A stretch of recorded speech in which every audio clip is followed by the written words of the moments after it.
Ahoj, v dnešnom videu si môžeme povedať niečo o tom, že prečo keď niekto odpojí nejaký MPPT regulátor, ktorý práve odoberá maximálny prúd, čiže keď niekto odpojí počas plnej prevádzky MPPT regulátor, treba aj pomocou AC poiskového odpájača, tak prečo ten odpájač nezačne horieť? A na druhej strane, že prečo keď niekto odpojí obyčajnú špirálu, ktorá odoberá 5 A prúd, a použije na to aj DC odpájač, tak ten DC odpájač začne horieť, že aký je tam rozdiel, že prečo niekedy to zaiskrí a niekedy tam neuvidíte ani slabé zaiskrenie. Čiže v tomto videu si to vysvetlíme.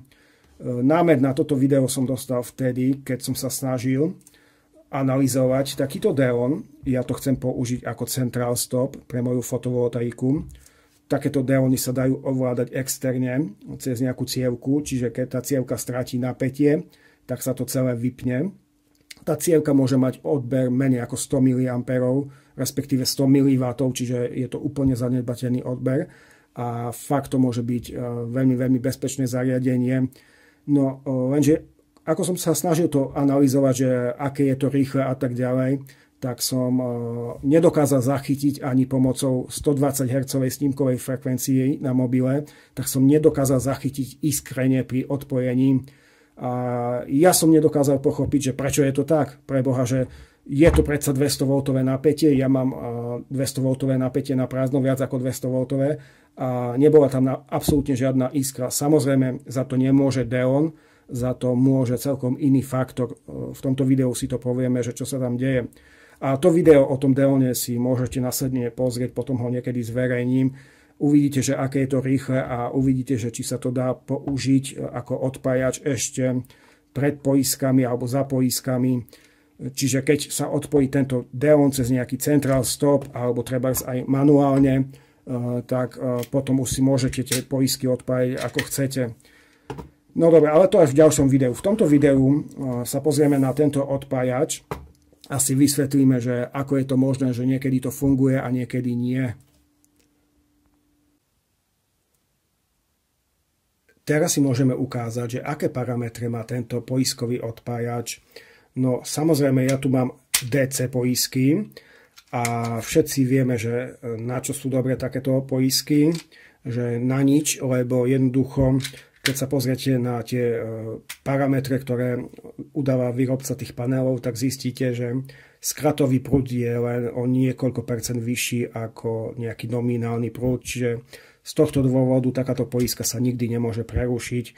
Dokonca nejaký podchladený panel dokáže dávať podstatne vyššie prúdy, čiže nemôžete tam dať presne takú poisku, aký prúd máte napísaný na tom paneli. Čiže z tohto hľadiska tie poisky tam prakticky nefungujú, ale pri paralelnom zapojení samozrejme tie poisky sú veľmi dôležité, čiže vtedy to funguje, ale samozrejme ešte by ste mali používať diódy. No inak, aké to má parametre? Čiže AC 690V, DC jednosmerných 250V. No a ja sa musím priznať, že kvôli bezpečnosti ja som znížil svoje napätie, mal som niekedy 350 až 390V na prázdnom a ja som znížil svoje napätie na 200V. Jednak je to kvôli bezpečnosti a za ďalšie takéto veci sa zháňajú, ako vidíte, podstatne jednoduchšie na takéto nižšie napätia. Ani taký deón by nemohol fungovať na 400V napätí, jednoducho by to nezvládol, ale na 200V napätí je to úplne že v pohode. Takže síce musím používať o niečo hrubšie káble, ale to jednoducho stojí za to. Je rozdiel mať 200V a napríklad 400V. Je to podstatne bezpečnejšie, to 200V napätie. No a poďme k tomu, že prečo, keď mám tu pripojené MPPT a keď to odpojím, tak to prakticky vôbec nemusí zaiskriť. Nie vždy, každé MPPT je iné, ale napríklad tie veci, ktoré si ľudia vyrábajú, tak vo väčšine prípadov to nezaiskrí. Takže ako to funguje? Väčšinou MPPT regulátory majú na vstupe kondenzátory. To znamená, mám tu panely 210V v mojom prípade na prázdnom. Optimálne napätie je 160-170V. To znamená, že dajme tomu mám tu 160V Je to zopnuté, ten kondenzátor v MPPT sa nabije na 160 V napätie, odoberá to maximálny prúd a ja si to dovolím pri tej záťaži odpojiť, čo by sa samozrejme nemalo. A poviem vám, že tu vôbec nezaiskrí. Takže takto rýchlo to odpojím. A prečo to nezaiskrí? Jednoducho, lebo tento kondenzátor ešte stále je nabitý na 160 V napätie. Samozrejme, on sa postupne vybíja, ale v tom okamihu, keď som to odpojil, tak ešte stále si držal svoje napätie. To znamená, že tu máme 160 V. Tu síce už máme 210 V, lebo to napätie na paneloch vyletí veľmi rýchlo hore. Čiže tu máme tých 210 V, ale rozdiel potenciálov je len 50 V, čiže preto to nemá ako zaiskriť. Samozrejme, pri odporovej záťaži tam nie je žiaden kondenzátor, čiže keď je tu odporová záťaž, keď to odpojíte, tu máte 210 V, tu máte nulové napätie, čiže tu už máte plný potenciál. No a aj z toho dôvodu ja som nemohol žiadnu iskru zaznamenať na tomto deóne, lebo jednoducho som to odpájal som MPPT, ktoré malo nabité tie kondenzátory. Takže teraz viete, že prečo niekedy to zaiskrí a niekedy nie. Samozrejme, tu sa nemôžete spoliehať na nejaký kondenzátor, lebo to MPPT môže byť vyskratované.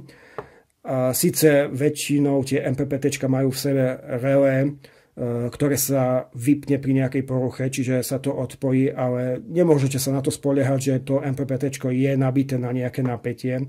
Čiže kľudne s tým musíte počítať, že tu je nulové napätie, čiže s tým musíte počítať, že môže sa vám tu objaviť to maximálne 210 V napätie. Teoreticky aj toto sa dá riešiť, a to tak, že dá sa použiť kondenzátor aj na vstupe. To znamená, že keď je to vyskratované, tak je to vyskratované aj sem. A keď to odpojíte, tak ten kondenzátor sa v momente odpojenia začne nabíjať, čiže takisto ste tu mali prakticky nulový potenciál, ale takýto kondenzátor by ste nemali mať pripojený napriamo na fotovoltaiku. Musí to byť pripojené cez minimálne poísky, lebo kondenzátor môže zlyhať a môže sa tu natiahnuť ten oblúk, čiže môže to začať horieť. Možno by sa dali teoreticky použiť fóliové alebo filmové kondenzátory, tie sú o niečo odolnejšie, ale takisto by som to zapojil až za poiskovým odpájačom. No ale tým pádom to samozrejme nebude fungovať. Museli by ste použiť dvojicu poiskových odpájačov.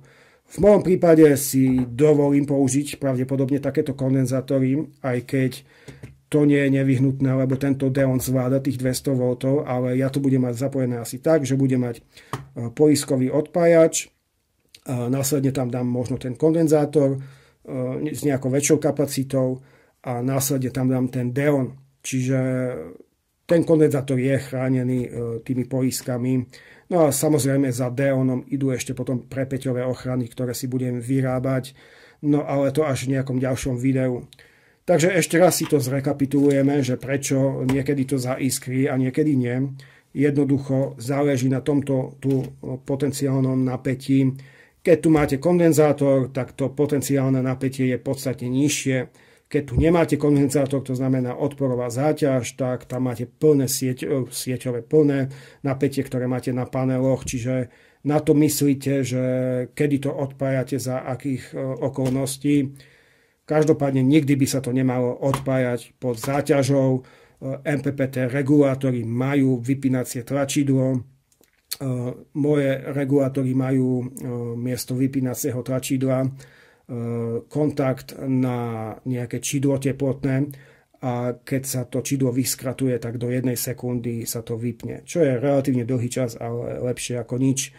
Každopádne ja to budem v prípade núdze odpájať cez ten deón, ktorý sa môže odpájať pri plnej záťaži pri 15 A prúde. Takže pozrite si toto video o deóne, že aké je to rýchle a aká iskra tam bude. A z tohto videa to je všetko. Čus.